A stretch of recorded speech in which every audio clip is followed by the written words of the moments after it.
Bharatiya Janata party वरिष्ठ नेता एवं कुरुक्षेत्र जिला परिषद vice chairman Dharampal Chaudhary DP ने केंद्रीय बजट 2025-26 को ऐतिहासिक बताते हुए कहा कि यह बजट आत्मनिर्भर भारत व विकसित भारत की दिशा में एक मजबूत कदम है। यह बजट सभी वर्गों को आकांक्षाओं को पूरा करने में मील का पत्थर साबित होगा। धर्मपाल चौधरी डीपी ने अपने कुरुक्षेत्र कार्यालय में बजट को समावेशी बजट बताया और कहा कि देश के आगामी 25 वर्षों की विकास यात्रा को गति देने में बुनियादी ढांचे, डिजिटल अर्थव्यवस्था, शिक्षा, स्वास्थ्य, कृषि, रक्षा, रोजगार सृजन जैसे सभी क्षेत्रों पर ध्यान दिया गया है।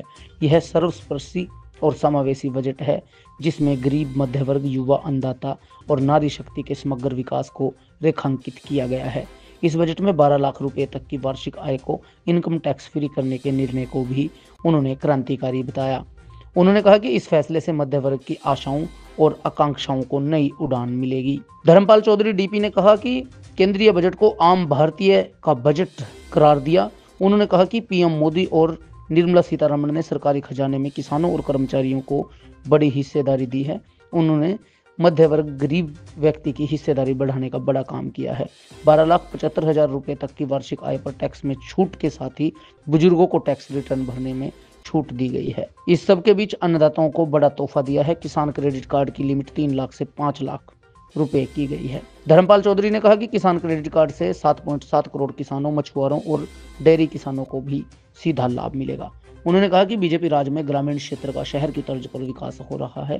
हरियाणा में सीएम नैब सिंह सैनी केंद्र सरकार के निर्देशानुसार प्रधानमंत्री मोदी के नेतृत्व में हरियाणा को लगातार आगे बढ़ा रहे हैं। उन्होंने कहा कि हरियाणा की टेक्सटाइल इंडस्ट्री में भी इससे बूम आएगा। बजट में कपास पर कार्य योजना जो बनाई है उससे कपड़ा उद्योग को बढ़ावा मिलेगा। डीपी ने कहा कि प्रदेश में नए उद्योगों को बढ़ावा मिलेगा, प्रोत्साहन मिलेगा। वहीं बजट को आम लोगों को राहत देने वाला उन्होंने करार दिया। क्या बताएंगे, भारत सरकार ने आम बजट 2025 पेश किया है, तीसरे कार्यकाल का पहला बजट, कैसे देखिए, देश के यशस्वी प्रधानमंत्री ने जो कहा वो साबित करके दिखाने का काम किया। मैं धन्यवादी हूँ माननीय फाइनेंस मिनिस्टर सीतारमण जी का, जिन्होंने इस तरह का बजट देश के सामने लाकर रख दिया जो मध्यम वर्ग को उभारने का काम किया।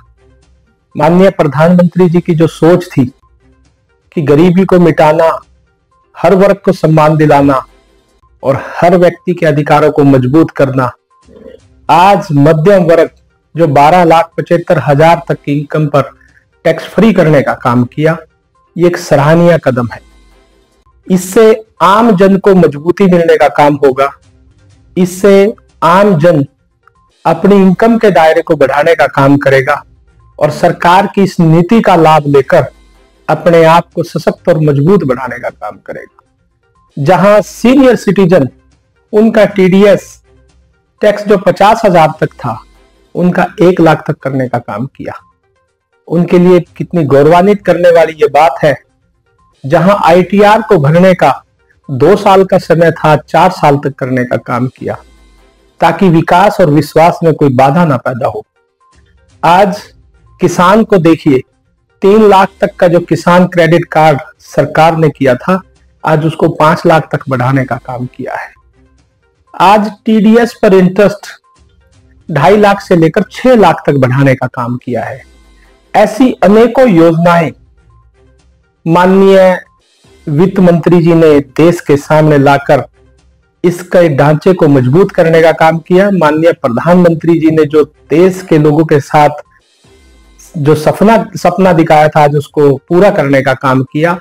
जिस रफ्तार से भारत आज पूरी दुनिया में अग्रणी है, आने वाले समय में भारत आज विश्व गुरु है, एक विश्व शक्ति बनकर और सबसे बड़ी इकोनॉमी बनकर उभरने का काम करेगा। और इसका श्रेय माननीय प्रधानमंत्री नरेंद्र मोदी जी को जाता है और उनकी सरकार को जाता है। आज उनके दिन रात के परिश्रम को आम जन को खुशहाली देने का माहौल बन गया है। सर, आप ग्रामीण जनप्रतिनिधि हैं, कुरुक्षेत्र जिला परिषद के वाइस प्रेसिडेंट हैं। ग्रामीण विकास के लिए कैसे देखते हैं इस वजह से? देखिए, ग्रामीण विकास के लिए अनेकों योजनाएं देकर, बहुत भारी फंड देकर, हर तरीके से शहर की तर्ज पर उसको मजबूत करने का प्रयास सरकार कर रही है। और ऐसी बात नहीं है कि वो फंड आ भी रहा है। हमारी जिला परिषद के माध्यम से 20-25 करोड़ रुपए सालाना फंड आना और गांव में लगना। आप किसी भी गांव में जाकर देखिए, जिला परिषद के माध्यम से अपनी हाजिरी लगवाने का काम हर गांव में दस्तक दे रही है। किसी गांव में चौपाल का निर्माण, हरिजन चौपाल का निर्माण, वाल्मीकि चौपाल का निर्माण, बैकवर्ड बीसी चौपाल का निर्माण और जनरल चौपाल का निर्माण, जहां आंगनवाड़ियों को हमने अपने वार्ड में उनका नवीनीकरण करने का काम, हर गांव की आंगनवाड़ी को मॉडल बनाने का काम कर रहे हैं, स्कूल की व्यवस्था को सुधारने का काम कर रहे हैं, पानी की व्यवस्था को ठीक करने का काम कर रहे हैं। ऐसी अनेकों परियोजनाओं के लिए सरकार द्वारा भरपूर बजट आ जा रहा है। प्रदेश की सरकार ने माननीय मुख्यमंत्री, प्रदेश के बहुत ही लोकप्रिय मुख्यमंत्री नायब सैनी जी ने आज खुले मन से और खुली कलम से जिला परिषद को मजबूत करने का काम किया है।